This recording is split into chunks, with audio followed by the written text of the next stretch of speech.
Siapa kat sini yang minat dengan Ultraman Netflix? Korang tak minat? Samalah saya. Tapi buat yang minat ni, saya nak review Blockist Ultraman GVS 01. Ini dia. Dan jangan terkejut dan keliru dulu. Ini dengan Blockist Ultraman GVS yang satu lagi tu adalah beza jenama. Beza nama lah lebih senangnya. Yang ni memakai nama Blockist Ultraman dengan perkataan Ultraman huruf besar. Sedangkan yang sebelum ni memakai huruf kecil. Tapi nak mengelakkan kekeliruan, saya akan panggilnya Blockist Ultraman Netflix sahaja. Hello, saya nak tanya ni, mainan ini beli di mana? Mestilah beli di kedai kegemaran saya, iaitu Kang T Toys. Dengan harga yang cukup berpatutan juga. Korang boleh dapatkan satu set ni dengan harga RM198. Tapi lagi-lagi saya nak kata kat korang, Kang T Toys adalah kedai pre-order. Jadi kalau korang nak tunggu barangnya langsung sedia, korang kena tunggu kedai-kedai Shopee Malaysia. Tapi buat korang yang pre-order macam saya, boleh saja pergi ke Kang T Toys. Link di bawah ya. Dan jujur dari saya kurang suka dengan design dia. Tidak sinematik dan terasa buruk. Sebab secara peribadi saya tak suka kotak Galaxy version. Saya lagi suka kotak Galaxy version S yang sebelum ni. Sinematik. Yang ni tak. Why? Ini merupakan line up dia dan kalau bertuah, korang akan dapat karakter secret. Ya, yang ni saya jelaskan lah Bukan itu saja, kita masih ada karakter campaign. Dan ni pun saya akan jelaskan di akhir video. Kita dah cakap tentang kotak set, kita akan bercakap tentang kotak korang. Ya, kenapa korang? Sebab korang single. Yang ini adalah kotak singlenya yang menampilkan Ultraman Type A yang lagi berlari, belakangnya ada letupan atau api macam tu. Dan ini yang dipanggil sebagai sinematik. Mantap. Dan ni merupakan line up dia yang samalah dengan GVS 01 sebelum ni. Dan kalau tak ada masalah, kita display dulu, baru kita review singkat. Let's go.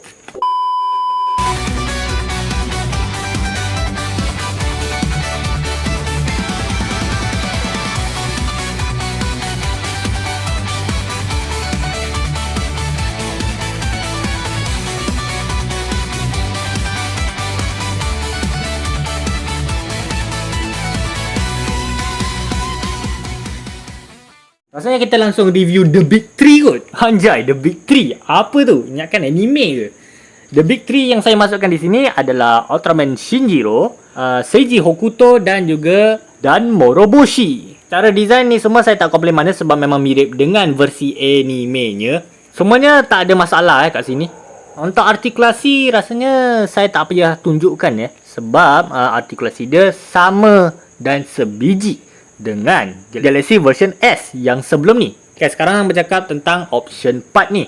Kita akan mulakan dengan Dan Moroboshi aka 7. Kita dapat dia punya pedang ni.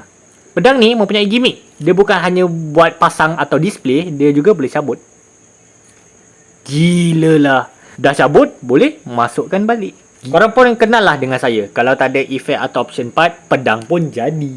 Shinjiro ni entah kenapa dia anak emas kan, sebab kita dapat macam-macam option part. Yang pertama adalah dua pasang tangan, iaitu tangan santai yang ni yang sepatutnya mengeluarkan Spatium Beam. Lepas tu ada tangan yang tak santai yang macam ni, yang tak tahulah digunakan untuk meraba-raba. Bukan ini pose untuk dilawan agaknya. Dan kita dapat efek part Spatium Kosen. Sedangkan untuk Seiji Hokuto, nah ini yang saya kecewa ni, sebab dia tak dapat. Kenapa tak dapat Blockist? Mungkin sebab efek part dia agak susah nak buat iaitu vertical guillotine tu.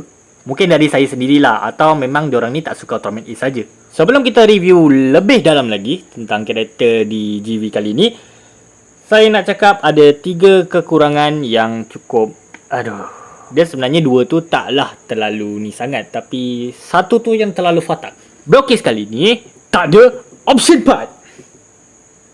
Salah. Blockist kali ni tak ada stand base. Di GVS mungkin yang penting adalah stand base walaupun dia senipis mungkin. Kali ni tak dapat langsung. Why? Adakah kerana dorang koyak lepas tengok video saya review Blockist GVS sebelum ni? Tapi apa yang kedekut sangat Blockist? Apa yang susah sangat bagi stand base macam zaman Galaxy version dulu? Tebal dan boleh cepit mainan tu. Kalau tak nak bagi penyepit, bagi stand base buat stabilkan mainan ni pun jadilah. Mungkin betul kot cakap diorang. Kalau company tu dah terkenal, mesti kedekut. Seterusnya kita nak fokuskan apa dulu? Kita nak fokuskan yang ada pada ceritanya dulu. Iaitu kita akan fokus pada Adat kan? Bemula dan juga Zofi, iaitu Shin Hayata kalau tak silap. Untuk pengetahuan korang, saya ni pernah skip beberapa episod, bahkan ada sampai satu season dari blog anime ni.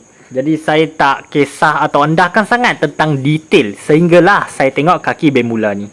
Ya, ini kaki dia. Walaupun Anis secara keseluruhan dia ni nampak gempak. Cakap tentang option part atau effect part, Adat dah dapat pedang yang saya dah pasangkan kat tangan dia. Pedang atau pisau macam tu. Dan ya, itu je lah.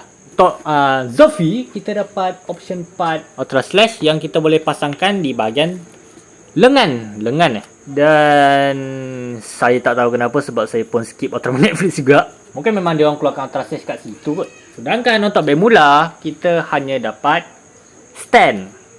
Ya, korang tak salah dengar, stand. Stand dia macam mana? Macam ni. Fungsi dia untuk letak benda ni dekat kaki dia supaya dia boleh berdiri tegak.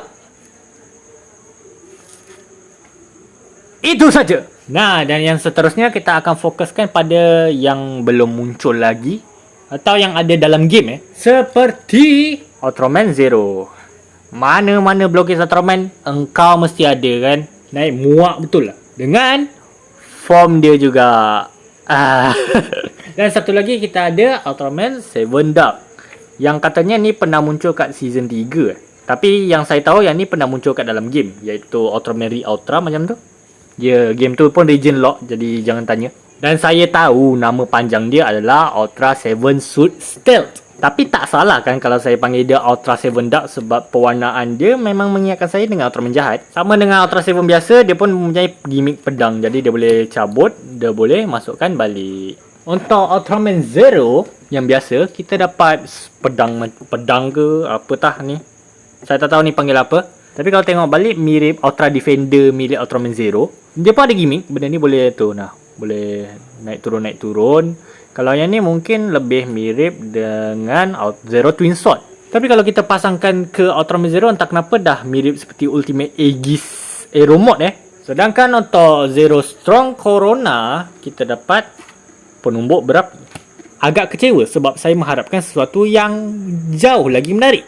Mungkin kau bukan kegemaran blokis kot. Okey, sekarang kita nak bercakap tentang karakter secret ataupun karakter eksklusif.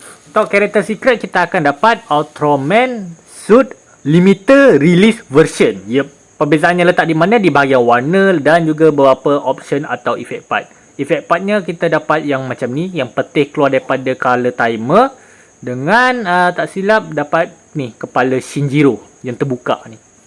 Nah, itu sahaja. Sedangkan ini adalah karakter campaign. Saya tak tahu bezanya di bahagian mana. Dan tak silap nama dia dipanggil sebagai Ultraman Suit Limited Release Version juga. Tapi campaign. Ya.